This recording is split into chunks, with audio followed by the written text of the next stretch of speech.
Hello tout le monde, ça va Pi, aujourd'hui on se retrouve donc pour le 9e épisode du calendrier de l'Avent. J'ai donc refait des provisions de calendrier de l'Avent qui devraient donc me tenir jusqu'au bout, normalement. Donc je pense pas tout filmer aujourd'hui. En tout cas, aujourd'hui on va changer un peu des Lucky Pets. Je propose qu'on s'ouvre une petite canette comme ceci. Donc ça fait très longtemps que j'en ai pas ouvert. Je voulais aussi vous parler de quelque chose qui me paraît vraiment super important parce que vous savez, je vous avais parlé des numéros qu'il y avait sur les blind bags des Lucky Pets.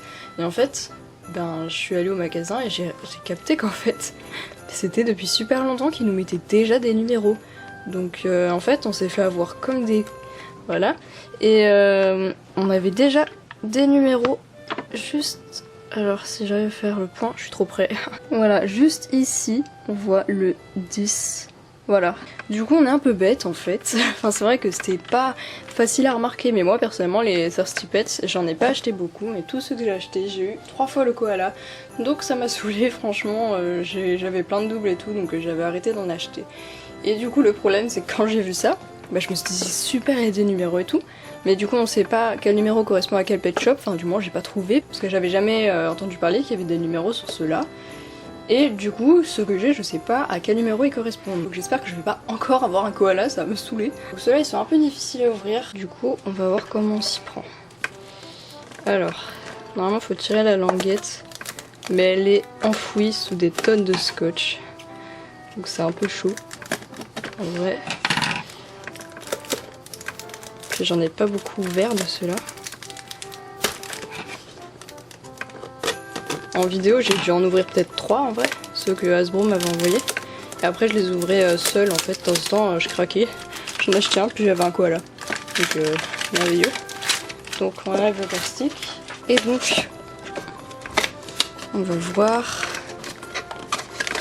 Donc, vous remarquerez que c'est pas la même lumière et tout, parce que là, je filme en plein jour. Merveilleux. Donc, il y a pas de checklist malheureusement, quoique... Ah si. Ah putain, il y a une checklist. Ah, j'avais jamais remarqué, donc il y a une checklist.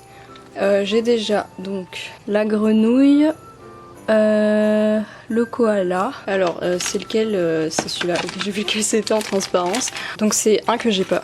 Donc c'est super cool. On ouvre. En vrai c'est vrai que j'ai une préférence quand même pour les thirsty, les hungry pardon, mais ils les vendent plus, donc tac. Du coup on a un petit bouchon de bouteille comme ça et une petite bouteille. Mon truc préféré dans les pet shops comme ça, c'est les accessoires. Ils sont vraiment trop cool. Et donc je pense que vous voyez qui c'est là. Il s'agit de l'ours polaire, qui est super joli, vraiment magnifique. Je l'aime beaucoup. Donc je les connais pas très bien ces Thirsty Pets, donc du coup je les découvre pas mal en fait. C'est pas forcément ma série préférée, mais lui il est super beau. Il est vraiment très très blanc, il a les yeux violets. Donc on va essayer de lui mettre son petit chapeau. Voilà, c'était très simple. Donc voilà, une petite bouteille d'eau j'imagine. Donc voilà, il est vraiment tout blanc, juste avec les yeux violets et c'est super joli, j'adore les petits pet shops simples comme ça. Et donc celui-ci c'était le numéro 10, donc voilà, si vous voulez l'ours polaire, chercher une canette avec écrit numéro 10 dessus. Je vais lui enlever les accessoires, ça va prendre trop de place. Voilà. Donc c'est tout pour cette ouverture, il y a de plus en plus de pet shop au fond. On se retrouve demain pour le deuxième jour du calendrier de l'Avent. Bisous!